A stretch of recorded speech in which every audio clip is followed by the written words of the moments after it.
Hello दोस्तों, जय श्री कृष्ण, राधे राधे। गुरु पूर्णिमा क्यों मनाई जाती है? गुरु पूर्णिमा व्रत कथा सुनिए अंत तक। वैदिक पंचांग के अनुसार प्रत्येक माह पूर्णिमा तिथि आती है और इस दिन व्रत का विधान होता है। हालांकि आषाढ़ माह के शुक्ल पक्ष में आने वाली पूर्णिमा को सबसे महत्वपूर्ण माना जाता है। इसे गुरु पूर्णिमा या आषाढ़ी पूर्णिमा भी कहा जाता है। जीवन में भगवान के बाद गुरु का स्थान सबसे महत्वपूर्ण माना गया है, क्योंकि गुरु ही मनुष्य को जीवन का सही मार्ग दिखाते हैं। इस वर्ष गुरु पूर्णिमा 10 जुलाई 2025 को मनाई जाएगी। तो आइए इस कहानी में गुरु पूर्णिमा का महत्व और इसके पीछे की पौराणिक कथा के बारे में विस्तार से जानते हैं। गुरु पूर्णिमा 2025 कब मनाई जाएगी? साल 2025 में गुरु पूर्णिमा का पर्व गुरुवार 10 जुलाई 2025 को मनाया जाएगा। पूर्णिमा तिथि की शुरुआत 10 जुलाई 2025 को 1:36 AM बजे, पूर्णिमा तिथि की समाप्ति 11 जुलाई 2025 को 2:06 AM बजे। गुरु पूर्णिमा का पर्व क्यों मनाया जाता है? इस दिन भगवान विष्णु के साथ ही अपने गुरुओं का भी पूजन किया जाता है। गुरु के सानिध्य में व्यक्ति सही और गलत में अंतर करना सीखता है और सही मार्ग पर चलता है। धार्मिक और पौराणिक कथाओं के अनुसार आषाढ़ माह की पूर्णिमा तिथि को ही वेदों के रचयिता महर्षि वेदव्यास का जन्म हुआ था। इसलिए महर्षि वेदव्यास जी की जयंती को हर साल गुरु पूर्णिमा के रूप में बहुत धूमधाम से मनाया जाता है। महर्षि वेदव्यास ने श्रीमद्भगवद गीता समेत 18 पुराणों की रचना की थी। इन पुराणों को पढ़ने से व्यक्ति को जीवन के कई महत्वपूर्ण ज्ञान प्राप्त होते हैं। गुरु पूर्णिमा के दिन व्रत रखने का भी विधान है और जो लोग व्रत रखते हैं उन्हें पूजा के दौरान व्रत कथा अवश्य पढ़नी चाहिए और सुनना भी चाहिए। गुरु पूर्णिमा के अवसर पर लोग जगत के पालनहार भगवान विष्णु और अपने गुरुओं की विशेष पूजा अर्चना करते हैं। इससे साधक के जीवन में खुशियों का आगमन होता है। मान्यता है कि गुरु पूर्णिमा की कथा का पाठ न करने से पूजा अधूरी मानी जाती है। ऐसे में आइए सुनाते हैं गुरु पूर्णिमा की एक रोचक भरी व्रत कथा। हर साल गुरु पूर्णिमा मनाई जाती है। इस दिन लोग अपने गुरु की पूजा करते हैं। पूजा के दौरान व्रत कथा का पाठ जरूर करना चाहिए और सुनना भी चाहिए। आज यानी 10 जुलाई 2025 को बेहद उत्साह के साथ गुरु पूर्णिमा का पर्व मनाया जा रहा है। धार्मिक मान्यता के अनुसार आषाढ़ माह की पूर्णिमा तिथि पर महाकाव्य रचयिता ऋषि वेदव्यास का जन्म हुआ था। इसी वजह से इस दिन को गुरु पूर्णिमा के रूप में मनाया जाता है। तो गुरु पूर्णिमा व्रत कथा।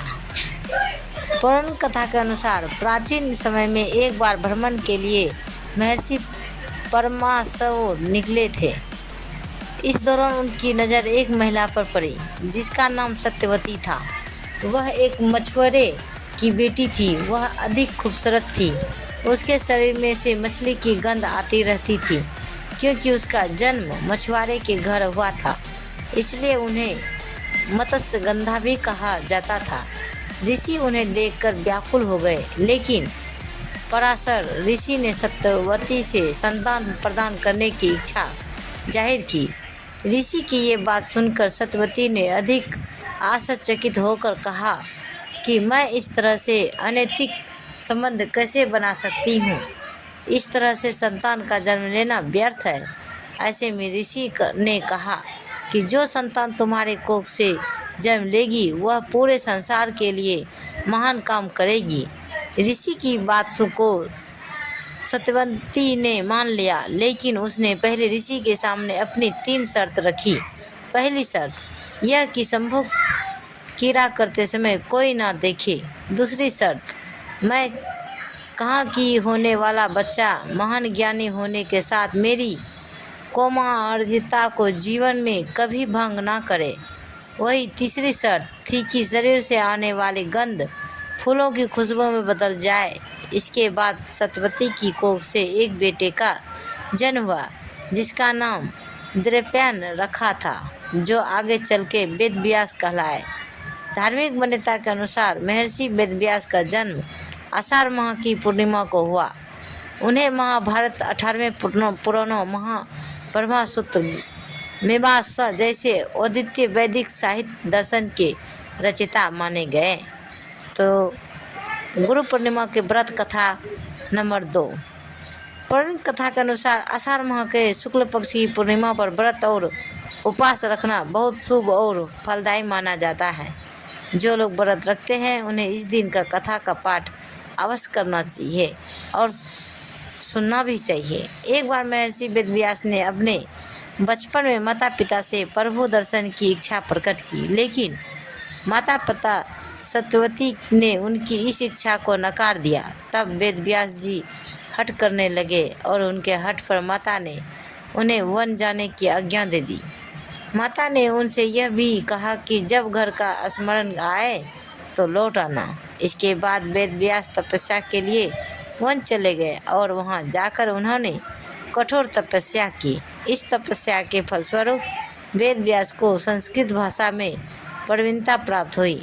तत्पश्चात उन्होंने 4 वेदों का विस्तार किया और महाभारत 18 महापुराणों सहित ब्रह्मसूत्र की रचना की।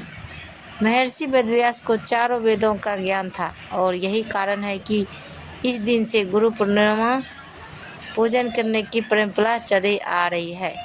गुरु पूर्णिमा का महत्व। गुरु पूर्णिमा के दिन अपने गुरुजनों के सम्मान और उन्हें गुरु दक्षिणा देने का विशेष महत्व है। ऐसा माना जाता है कि इस दिन अपने गुरु और गुरु तुल्य वरिष्ठ जनों को सम्मान देना और उनका आभार व्यक्त करना चाहिए। साथ ही जीवन में मार्गदर्शन के लिए उन्हें गुरु दक्षिणा देना भी शुभ माना जाता है।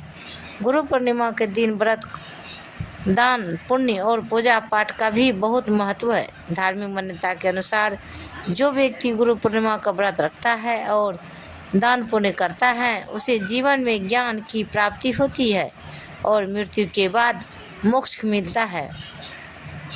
यह कहानी आप सबको कैसी लगी, कृपया हमें कमेंट बॉक्स में ज़रूर बताइए और पूरी कहानी सुनने के लिए धन्यवाद और इसी तरह हमें प्यार और सपोर्ट दीजिए। तो प्रेम से बोलिए जय माता दी, हर हर महादेव। तो दोस्तों, ऐसे ही कहानी सुनने के लिए हमारे चैनल को सब्सक्राइब करें और वीडियो को लाइक जरूर करें। धन्यवाद। तो दोस्तों, मिलते हैं अगले वीडियो के साथ। तब तक बाय बाय दोस्तों। जय हिंद।